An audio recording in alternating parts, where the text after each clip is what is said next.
Les vacances sont finies et tu souhaites te mettre à la course à pied ou bien alors tu as arrêté de courir depuis un petit moment juste parce que tu n'avais plus envie ou alors suite à une blessure. Cette semaine, je te propose un plan d'entraînement facile à mettre en place et progressif sur 5 semaines pour te permettre de courir facilement un 5 km. T'es sur BeIron, on y va!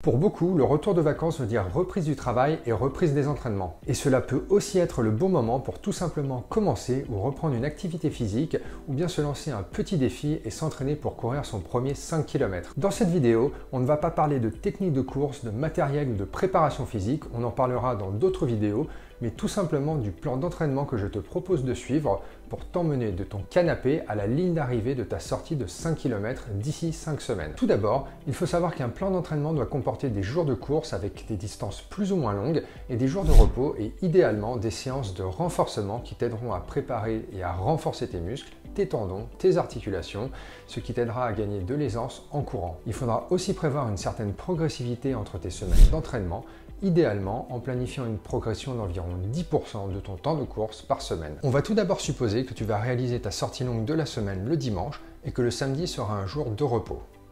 Le lundi pourra être une journée consacrée au travail de renforcement, on pourra prévoir entre 20 et 30 minutes par exemple.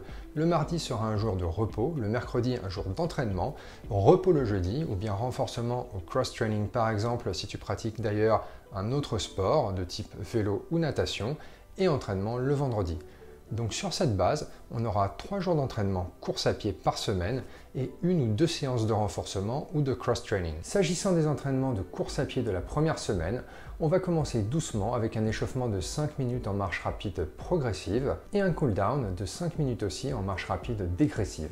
Pour le cœur de la séance, on va alterner entre marche plus ou moins rapide en fonction de tes capacités physiques et course avec 5 répétitions de 2 minutes de course et 3 minutes de marche. Le vendredi, on va inverser les séries avec toujours 5 minutes d'échauffement et 5 minutes de cool-down, mais cette fois-ci, on aura 5 répétitions de 3 minutes de course avec 2 minutes de marche. Pour ta séance longue du dimanche, on aura 5 minutes d'échauffement en marche rapide progressive, puis 5 fois 4 minutes de course et 3 minutes de marche suivies de 5 minutes de cool-down.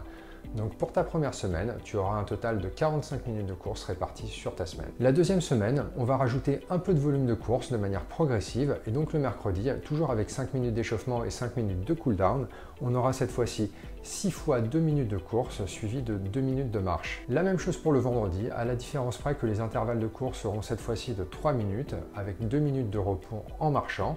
Et le dimanche, on aura cette fois-ci pour objectif de courir 5 fois 5 minutes avec 3 minutes de marche pour se reposer, toujours avec 5 minutes d'échauffement et 5 minutes de cool-down, ce qui devrait t'emmener en gros aux alentours de 5 minutes de course sur la semaine. La troisième semaine, toujours en rajoutant un petit peu de volume de course, on va avoir le mercredi toujours 5 minutes d'échauffement et en fin de séance 5 minutes de cool-down, puis on va alterner avec 6 fois 3 minutes de course et 1 minute de marche alors que l'on sera sur 7 répétitions le vendredi. Le dimanche, cela sera 5 minutes d'échauffement, 6 fois 5 minutes de course alternée avec 2 minutes de marche et 5 minutes de cool-down pour refroidir les muscles et retrouver un rythme cardiaque normal, ce qui te fera un volume d'environ 69 minutes durant la semaine. La quatrième semaine, on va rajouter un petit peu de volume, mais désormais les échauffements se feront non plus en marchant, mais en jogging à une allure très lente, tout comme le cool-down. Donc le mercredi, on aura 5 minutes d'échauffement et 5 minutes de cool-down en jogging à allure très lente et progressive, puis un bloc de 5 fois 3 minutes de course et 1 minute 30 de marche. Le vendredi, on aura 5 fois 4 minutes de course et 1 minute de marche. Et le dimanche, on aura pour objectif de courir 5 fois 5 minutes avec 1 minute de marche après un échauffement de 5 minutes en jogging lent progressif. Le total de course cette semaine devra être de 1h25 environ, sachant que le volume de course réel n'aura pas augmenté de plus de 10%, mais que la majeure partie du temps additionnel couru sera dû aux échauffements et au cool-down qui ne seront plus faits en marchant, mais en courant à allure faible. Enfin, la cinquième et dernière semaine d'entraînement va t'emmener à ton 5 km du dimanche. On va garder un volume de course à peu près équivalent mais un petit peu inférieur tout de même et on va rallonger les blocs de course à pied. Le mercredi, après 5 km d'échauffement en jogging lent, on aura 5 répétitions de 5 minutes de course et 1 minute de marche. Et le vendredi, on réduira à 4 répétitions de 5 minutes de course alternées avec 1 minute de marche afin de ne pas trop fatiguer les jambes pour dimanche. Et enfin, le dimanche, Après 5 minutes d'échauffement en jogging progressif, tu seras prêt à courir tes 5 km à ton rythme. Je te laisse quelques secondes le plan d'entraînement complet à l'image si tu souhaites faire une capture d'écran. Voilà donc ton plan d'entraînement qui devrait te permettre de courir sans forcer un 5 km d'ici 5 semaines. Mais n'oublie pas que comme tous les sports d'endurance, il faut du temps pour que les muscles, les articulations, les tendons et les différents tissus s'adaptent et donc se renforcent. Du coup, n'essaye pas d'augmenter le volume d'entraînement ou bien ta vitesse de manière brutale car tu risques également d'augmenter ton risque de blessure. D'ailleurs, je dirais que pour courir tes premiers 5 km, le temps réalisé ne sera pas très important, cela pourra venir dans un second temps une fois que tu auras bâti un peu d'endurance et une bonne forme aérobique. N'oublie pas de t'étirer régulièrement également après tes entraînements et ne saute pas tes séances de renforcement qui t'aideront à courir mieux et de manière plus efficace. Voilà, tu as maintenant toutes les clés en main pour courir tes premiers 5 km.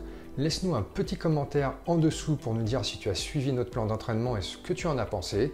Et n'oublie pas naturellement de liker la vidéo, de la partager et de t'abonner à la chaîne. Nous, on se retrouve la semaine prochaine pour une nouvelle vidéo.